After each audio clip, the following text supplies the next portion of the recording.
Macam mana omega 3 dan polifenol boleh bantu atasi masalah batu karang hempedu? Okey, kalau anda first time tengok video ni, saya nak minta anda untuk klik butang subscribe dan komen saya dah subscribe. Baik, batu hempedu ni ramai yang kena batu hempedu lah basically kan, sebab setiap hari ada saja yang datang. So, apa yang efektif, produk yang efektif yang saya bagi, pertama ialah polifenol. Polifenol ni dia apa yang dibuat? Basically, dia akan bantu untuk lawan sel-sel yang tak normal dalam tubuh kita. Okey, dan dia bantu untuk naikkan metabolisme. Dia ada uh, dia ada orang kata keupayaan untuk betulkan balik kita punya saraf kita punya sel-sel kita, fungsi sel kita.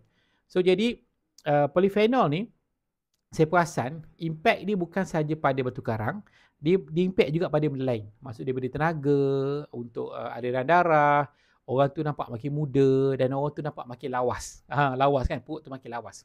Okey, yang kedua ialah omega 3 kan. Omega 3 ni sifat dia anti radang. Sebab ada kes-kes yang batu hempedu dia dah sampai tahap ada inflamasi yang teruk.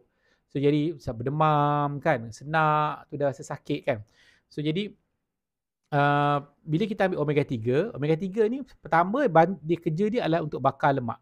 Dia bakar lemak. So bila bakar lemak, batu karang tu ada juga dalam tu lemak kolesterol. So dia bantu untuk cairkan benda tu. Dan kalau dia dah jadi radang, dia bantu untuk tingkatkan kesihatan sel tu supaya sel tu jadi kuat untuk melawan punca-punca radang. Jadi dua ni kombinasi ni sangat hebat lah. Cuma apakah omega 3 yang high quality yang boleh buat kerja ni? Sebab tak semua omega 3 boleh buat kerja ni kan. Omega 3 kena datang daripada minyak ikan. EPA, DHA kena tinggi. Lepas tu dia kena suling 3 kali supaya bebas daripada logam.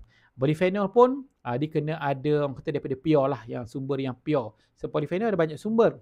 Sumber the best ialah daripada muscadine grade. Sebab dia ada kromosom yang lebih. Itu saintis percaya sebab tu kesan dia sangat-sangat hebat. Okay, so nak dapatkan kata produk berkaitan tentang batu karang hempedu, boleh contact, link saya sediakan di bahagian description. Boleh klik link di bahagian description, saya letakkan nombor WhatsApp. Itu saja. Assalamualaikum.